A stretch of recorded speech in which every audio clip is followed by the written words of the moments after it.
Почитувани, добро вечер. Отворено студио на 1 ТВ, вечерва со мене Ацо Кабранов. И веднаш на стартот на овој дел од отвореното студио го представувам мојот драг гостин, верувам интересен соговорник и ќе имате што да слушнете од него, господинот Ким Мехмети. Тој за себе вели дека е писател, но јавноста го знае како долгогодишен политички аналитичар на она што ни се случува на политичката сцена во Македонија. Ким, добро вечер. Добро вечер. Еве, јас те представив како политички аналитичар, така те знае јавноста, Да. а ти сакаш да бидеш писател, тоа што си. Јас цел живот се мачев да бидам писател, но тука факт е тоа дека на улица сите ме знаат као политички аналитичар. Дека нас се политизира.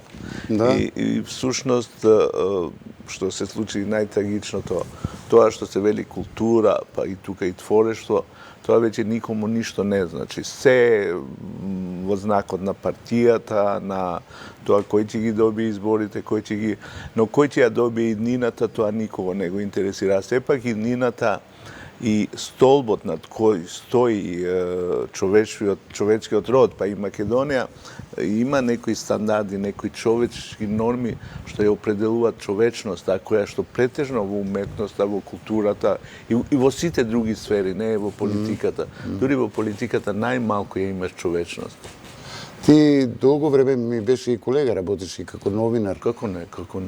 Работеше и како дописник на една од најгледаните телевизии на Албанија. Да, јас бев беше као малку некој и директор на македонската радиотелевизија, нели? Да, бев кратко време, бев главен и одговорен уредник на Европската мрежа АИМ за Македонија и за Јужен Балкан, бев координатор.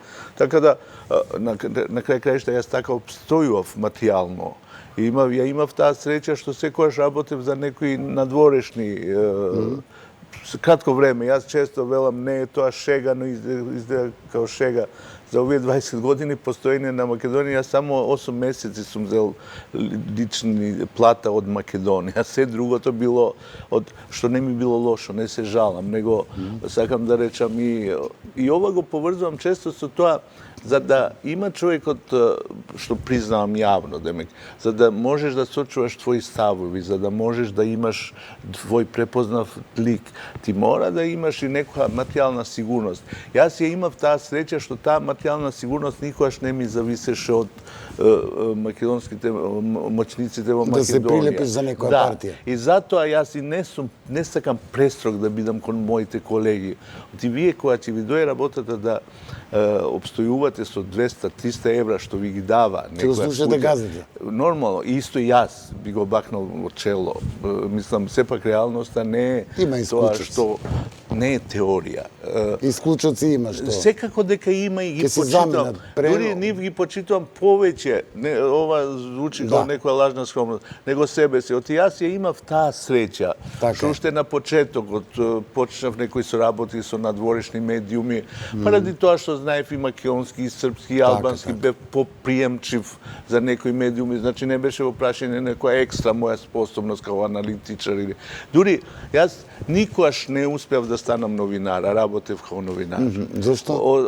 Ја го ценам новинарството. За мене новинар, јас секогаш сонував да бидам новинар, но никогаш не успев затоа што јас и обична информација оптоварував со поетика.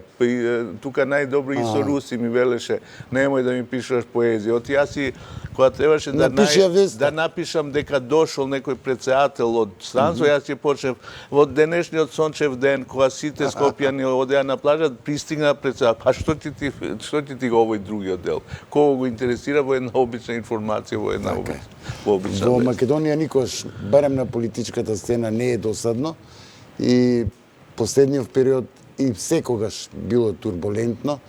Овој период имавме многу турбуленции, референдумот, председателски избори, претходно парламентарни рушења на режим. Ти некако реши малку да се одмориш, да се тргнеш од јавната сцена, да ги коментираш сите овие случувања. Колку и да звучи неверојатно, сепак јас... Сакаш да одмориш или? Не. tebe ne bi te lažao radi toho što sme kao prvi prijatelji. Da, Ja sprijateljite negi. Ja sam kao i svi drugi. Ima mesta što ja I gledačite nisu prijatelji. sakam da bidam onako kako što bi sakal da me vidat, a ne tako kao što su... No u ovoj slučaju i radi gledačite normalno se... Mene počna premnogo da mi preči čuството дека се повторувам. Дека всушност ја не кажувам ништо ново за овие 20 години. Во политиката не се повторува. Во политиката, нормално, во творештото јас си творам и секоја година јас објавам. И може би и тука тој мојот писателски дел го надвлада овој аналитичар. Зашто? Оти во творештото нема поголем грев од тоа кога почнувате вие да се повторувате. Тоа значи дека како писател сте мртов. И тогаш најдобро повлечете се и немојте да објавувате нити романи, нити раскази, оти тоа само се раскажувате себе си. Истото почна да ми се случува и на овие дебатни емисии и вака пријатели кои... И навистина почна веќе да го имам чувството како што има да му кажам јас сега на Аце кога толку пати сме разговарале и истото. Оти ние 20 години, баре тоа моје чувство, баре тоа чувство моје за себе си, дека го повторуваме истото и дури почна да ми пречи чувството дека нас и ни годи што ги има овие проблеми, оти тоа стана уносен бизнес. Оти ние сте ајде аналитичарите, ќе ги викнеш и нормално сега така си ствараме фама дека и ние сме некои брендови. Станавме брендови и виде она што јас некогаш се шегувам велам само во нашите средини можеш да станеш интелектуалец со објавени колумни. Тоа никаде во светот го нема.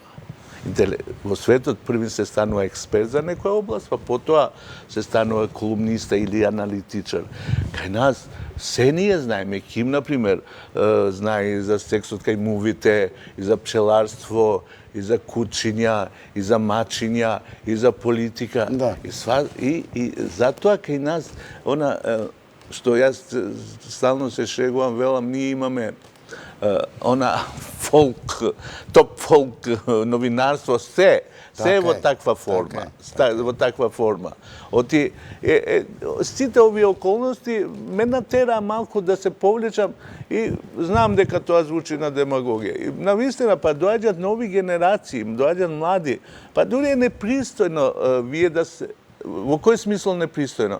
Па не можете вие сега на некој млад човек со тоа искуство што го имате, па дури со тоа име, да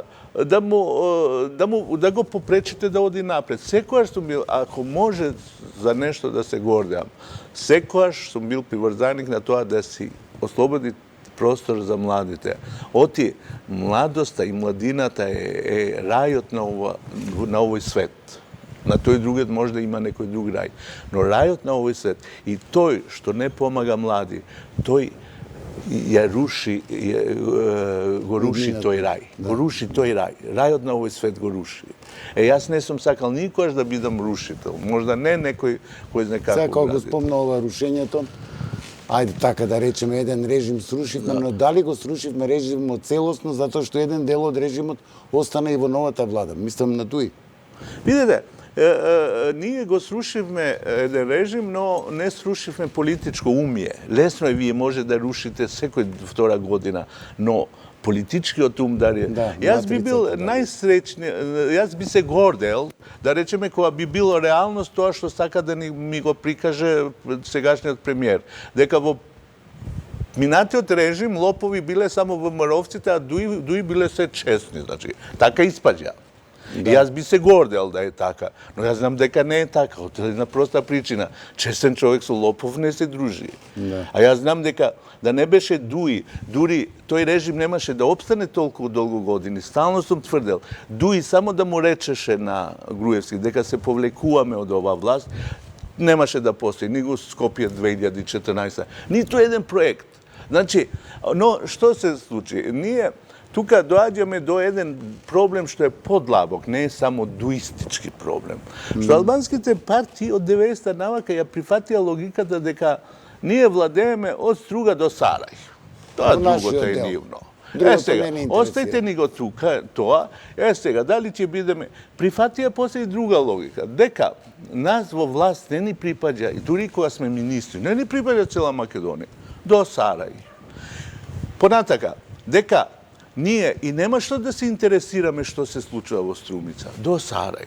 Сега тоа умие што понатака ве наведува на тоа вие да прифаќате и позиција на асистент, на статист, не на чинител, не на фактор. И затоа прифаќа многу лесно, дури до гура албанците од заменици, министри, као што им завршија помошници на лоповите. Тоа. И од во овој контекст гледано, дуи го има најголемиот грев кај албанците. Зашто? Оти беше силна партија.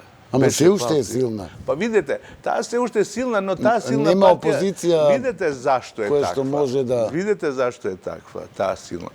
Затоа што дуи веќе не ја гласа народот, него дуи има листи на вработени луѓе. Видите, тие сите, не знам ја, да лупам бројка, ако имаш ти 40.000 вработени, па уште по четворица дома, па 160.000 гласови ти на некој начин ги имаш. Па да, нека и не те тогаш гласат вице-премиер така Джафери призна дека има и што седат дома што примаат плата. Едно време, како тоа, што полошо им е на албанците, монструм, не знам што, Сопот, стол, трагедија им се диво населје, убиството на Арун, али тоа беше линчување, не беше отити вие као држава треба да го затворите ако сторил нешто, а не да го стрелате на улица. Сето тоа им се случи, а на дуи им растоја гласовите. Сите се чудеа како. Многу едноставно. Тие вработените во државната администрација ги третираат као заложници. Директорите по основните училишта заложници нивни. И вие која го имате ова, имате заложници и родителите на децата. И сето тоа е поврзано. Така да, на некој начин, врвна институција кај албанците стана дуи. Вработува, ако можеш да згазиш човек на улица, но не одиш во затвор ако си нивни човек. Можеш да крадеш, не одиш во затвор, не одиш. Ти се дава, ти се легализира, зимаш државно земјиште кај што ќе ти текне. А ние, обичните, надвор од дуи, стално го имаш, живееш со таа свест, дека ти губиш, дека моите деца губат, моите деца се невработени ради тоа што се на ким, не ради тоа што не ги бива. Ја не тврдам дека се можда кој знае колку поарни од останатите. Но тие мора сами да... И во такви околности, вие полека целиот народ ви е една врста заложник. И затоа што се случи? Дури ние одиме по пат да во Македонија останат само онолку граѓани колку што има гласачи партиите. Останатото ќе побегне надвор. Многу албанци има иселено од Се Македонија. иселија, не многу, стварно се испразнија.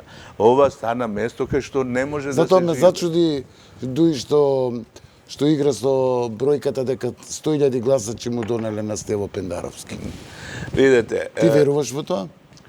јас мислам дека дуи го оштети председателот, сегашниот председател. Сегашниот председател ќе добиеше повеќе албански гласови да не беше поддржан од дуи. Да не беше Ова гарантирам. консензуален. Да. Гарантирам. Друга, пазете, внимајте една ствар. Друго е што морате вие да сторите, а друго е вашето расположение. Така. И јас го знам расположението. Јас сум од мојата населба е албанско население. Така е. Јас не можете вие да најдете човек што ќе ви каже нешто добро за туи. Но гласањето е сосем друга приказна. И што не само во Македонија, во овие држави тука на овој простор, што е голем наш проблем на овие држави, тука кај нас не се гласа. Тука има платени гласачи. И некои се чудат, дури јас сум слушнал, па како може гласот да се продава за 50 евра? Многу едноставно. Што свати овие нашите граѓани? Дека после изборите, од дента од како ќе се изгласа, веќе демократијата не стасува кај нив. Тука завршува, тој ден. Што земеш? Други се тие, оти тоа пирамидата, знаете како оди. Овој на крај е врвниот лопов. Овие надоле, тамо до граѓанинот не стигнува ништо друго, освен овие 50 евра. И на некој начин, од ова украденото овие плаќаат. Не плаќаат и од нивни джеп. И затоа граѓаните се освестија. Земи, оти тоа е твоето. И уште тоа да не го земеш и останеш и без тоа. И ние затоа и забораваме понекогаш, дури сме тука преостри струди, како па овој народ, па го продавале гласот, па што ќе прави овој сирот народ? кога ништо осем тоа и нема за продавање. Професија не можеш тука да продадеш. Оти тука, реков, партијата е врховна институција. Партијата те прави писател, партијата те прави министер, да си тамо, да си бил рибар, он ќе те стави министер на здравство, например. Ако си балетан, ќе те стави министер за финанси. И тук, во такви средини, вие не очекувајте од тие кутите тамо сироти луѓе што едва и обстојуваат, да сега тој да сочува и некое политичко убедување и некое достоинство. И гледано во овој контекст, ја мислам дека актуелниот председател на Македонија изгуби, а не доби. Тој може да ја гласат и 300.000 албанци. Да ја гласат или да полнат кутии? Може да и полнат кутии, па дури да ја гласат, ако ги оценува, како што ги оценуваше. Па, ќе ви кажам нешто од лично искуство. Јас учествував на некои протести што ги организиравме во претходниот режим. Дури на еден протест лично, јас сум, таа мојата организација. Мислиш на шарената револуција? Не, претходно, ние протести албанците имавме се сеќавам, да. Прв таков протест. Знаете кој нас не слика за да јават кои сме организатори? Активистите на ДУИ. Знаете ли сега кога прв пат еден министер, тоа беше министер на алтернатива на култура, пробаше да воведе еден нов ум политички. Демек, јас сум министер на целата култура што се ствара во Македонија. И тука, брате, неам обзир према никого. Знаете кој најмногу го напаѓа него? Пак круговите од ДУИ. Зашто? Па тие не сакат тоа. Тие не сакат да им припаѓа цела Македонија. Тие знаат да владеат само со албанците. И таа свест треба да се промени кај нас. Јас мислам дека... Па прифатија, нели, во оваа коалициона влада едно општество за сите?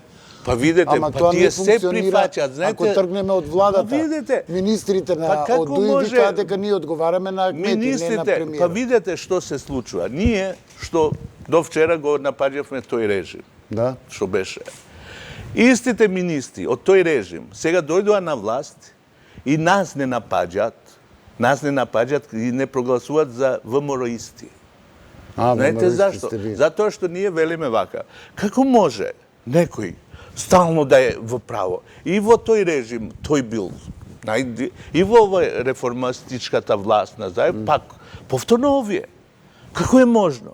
Знаете, стварно јасно. И што прават сега?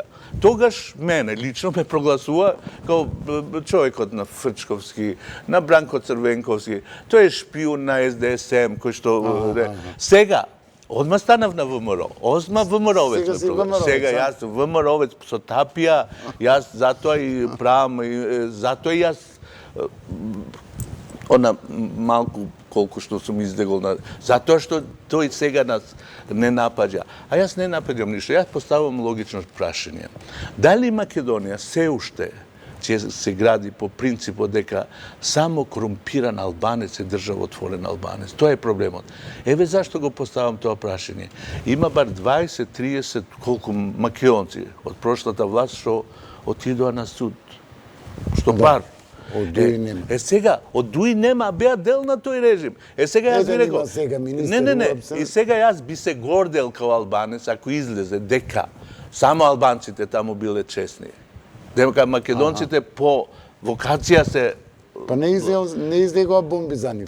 Па види, не излегоа, дека тука јас мислам дека и актуелниот премиер малку одеше по оваа логика. Подобро да ги имам врзани негде, да им кога треба да им покажувам кај ќе одат, затоа, дали сте приметиле, секоја тие се најпослушни. Најпослушни се функционерите на ДУИ. Најпослушните. Ама на Ахмети му се послушни. Не, и на премиерот, па и на премиерот. Па кој беше попослушен од функционерите на ДУИ во прошлиот режим? Па кој е сега по-заевиста од ДУИ? Никој. Затоа што на крај крајшта ние знаеме што сегашниот премиер какви ставови имаше во времето кога не бомбардираше сите нас и најнаш се повлече. Океј, јас знам дека не е тој судија. Međutim, ne možete vi za kim ako ste rekli дека da, to je lopov isto kao i ja. Сега наеднаш заборавивме што рековме. И затоа назаедно се случува тоа што полека го нема више тој кредит што го имаше кај албанците. Знаете, вие може познатото, вие не можете некого да залажете за известно време, но не можете. Плюс тоа, сегашниот премиер за локалните избори излезе на предизборна кампања со Дуи да ја спасува. Отиде во Тетово да ја спаси председателка, отиде Струга. Каде е видено тоа? И кој албанец може тоа да му го прости на сегашниот премиер? Кој свесен албанец? И како може, дали тој би имал образ утре, да речеме, да излезе и да напаѓа некој од овие што тој едноставно премиерот сегашен ја спаси Дуи од пропаст, од тотална пропаст на изборите, посебно на локалните. И на парламентарните Дуи се преполови. Да. И на локалните избори нема никаква шанса, тие посебно Чај, Тетово, на некои места кај што ја знаем. Меѓутоа, тука ги спаси премиерот. Одеше таму и застануваше зад нив и дека ќе градиме некаде. И тоа, замислете, тоа го правеше као премиер. Друго тој да е само председател на партија, ја би рекол кого сакаш можеш да бре. Тоа го стори и око не му трепна. Тоа е Македонија. Се уште е тоа. Македонија тоа е тоа. Добро, Дуи некако и реагираа, се навредија од зборот Метла што го промовираа СДСМ после председателските избори, кога сватија дека изгубија доста гласови, дека им фалат гласови. Дуи остана, не им се допадна тој збор Метла, било недолично. Но еве сега... Добро, нека биде правосмукалка. Дури дадоа нели Османи и некои други изјави, Артан Груби и другите, дека Метла е недоличен збор, дека не може така тоа се функционери. Како ти сега го сваќаш ова што одеднаш излезе преку соопштение дека разрешиле председателите на ограноците, што почнуваат да се реформираат или шминка? Јас мислам дека Дуи е во рацете на луѓе кои се би стореле за по секоја цена да останат на чело на партијата и да останат на власт. Зашто? Па на власт се они 17 години, колку? Да, никогаш нема да се повлечат. Таа е логиката. Знаете зашто? Само тоа нив ги плаши вистината за себе си. А некојаш човек вистината за себе си може да ја прикаже лажно само ако има в раце власт или ако има пари. Овие го имат и едното и другото. Меѓутоа, тие заборават нешто друго. Дека лажната вистина може да се заштити само дотогаш додека е жив. И додека имаш власт в раце и додека имаш пари. Дента кога тоа ти недостасува, истите тие што ти пеат песни по собите таму негде, ќе те пцуат. Што е докажано милион пати, бар во овие простори, кај што те прогласуваат до 12 сатот наплане те прогласуваат за народен херој, а до 6 навечер за магаре. Оти такви се на стандардите. Нити знаеме зашто некого сме го митимизирали, нити знаеме зашто некого сме го опторили. И тука Дуи сега е жртва на ваквите своји челници, кои што во име на својот опстанок, значи исплашено од вистината за себе си, што сториле се за овие 17 години, што прават? Жртвуваат се. И партијата сега е нивна компанија, кај што менуваат акционери кога сагат, но 60% од акционерите се знае, ги има 20 луѓе. И тука нема више милост.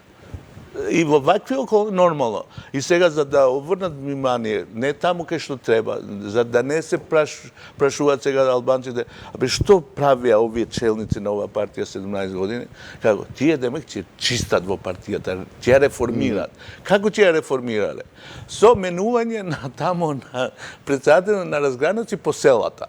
Ама овие горе тие не се менуваат, тие се татковци и на партијата и на нацијата. И од тука нема ништо ново, Нема ништо ново. Оти партијата, знаете како се реформира. Се реформира програмски, се реформира со нови челници, со нови луѓе. И мора јас да ја кажам една болна вистина за албанците во Македонија.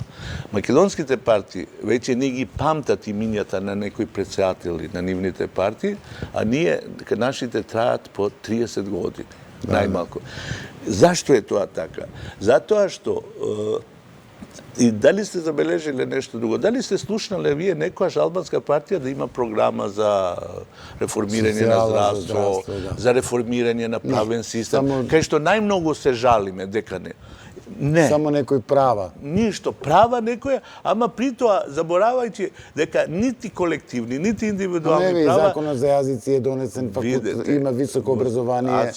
Нити индивидуални, нити јазик, нити култура, нити колективни права не можат да се реализират во лоповска држава. Нити етнички права, нити јазички права, нити културни права. Тоа за сите граѓани е така. Да, не можат да се реализират во држава кај што немаш кај што немаш државни институции, него имаш партија врв на сите останати институции. Немаш тука џабе, правата се тука сон, кој што тука правото е само тој што има пари и има сите права. Затоа ние и тука се случува нешто чудно. Пазете, во Македонија, во таа Македонија во која живеат челниците на Дуј е рај. Таа Македонија ти дозволува да вработиш кого сакаш, да службено возило, да и семејството, да крадеш, тендери. Добро, се покаже дека и во македонскиот дел е така. Исто тоа е, меѓутоа јас сете сега малку станувам професионален албанец, за да не... А Македонија во која живе населението е сосем друго Македонија. Таа е Македонија кај што имаш корумпирано судство, кај што имаш корумпирани интелектуалци, кај што имаш и корумпирано образование. Оти тука кај нас партијата ако сака докторираш, без да имаш ништо во главата. Кај нас докторира джебот, не главата. Да. Исто како што купени дипломи. Да, и во такви околности, и затоа што се случува? Македонија се празни со овие доле, а тоа е сепак животот, тоа е свежата крв на државата. И тука остануваат овие челниците на Дуј, нормално, таа бранша и таа банда, знаеш, никој не може да ја смени. Оти во рај живеат тие. И стварно, кој изде го од рајот и да рече, ајде, однесете ме во пеколот и ми стана здодевно возило службено, ништо не плаќам. Ете, па имаше дури сомневања низ штампата дека зеле по 2,5 милиона челниците на Дуј од Телеком. Ништо. Ајде, се било лага. Има присуда кај нас нема. Сварно, кој би се иселил од рајот за да премине во пеколот кај што сме? Затоа, тука е сега битката. Дали ќе обстои таа Македонија, што е рај за нашите политичари, а пекол за нас, или не? А тоа ќе се случи многу брзо. Тоа сега и се случува на Албанија. Пазите, тоа во Албанија не е негативно. Кога веќе почнува ова битка, кој сега?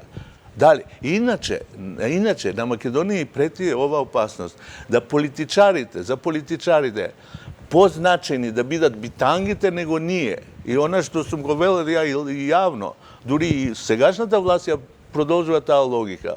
Поважни, имам чувство некој дека дури и на премиерот поважни му се некои краци на кокошки низ селата него јас.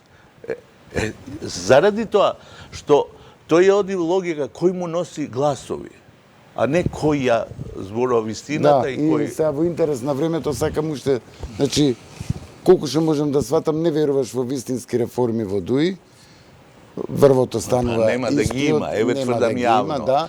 Што станува со вице-премиерот Муса Џафери? Некако во јавноста го нема, влијателен ли е он во Дуј или не е? Или е повлечен? Види, ради хигиенски причини нема јас да го спомнам тоа име. Не, дали го има во албанските медиуми? Него еве, ќе ви кажам нешто. Дуј се раководи и се во Дуј се прави само онака како што ќе каже личноста што вие спомнавте и низинот челник сега. Значи Али Ахмети и Муса Џафери. Тоа е. Се што е Дуј е тоа. Дури останатите знаете што, и останати да дознаваат што се случува во Дуи, само кога сакат овие да ги информираат. Дуи е тоа, ништо повеќе од тоа. Тие две глави. И тие се нераздвојни дури. Тие се ко ова кафето, Нескафето, две во едно.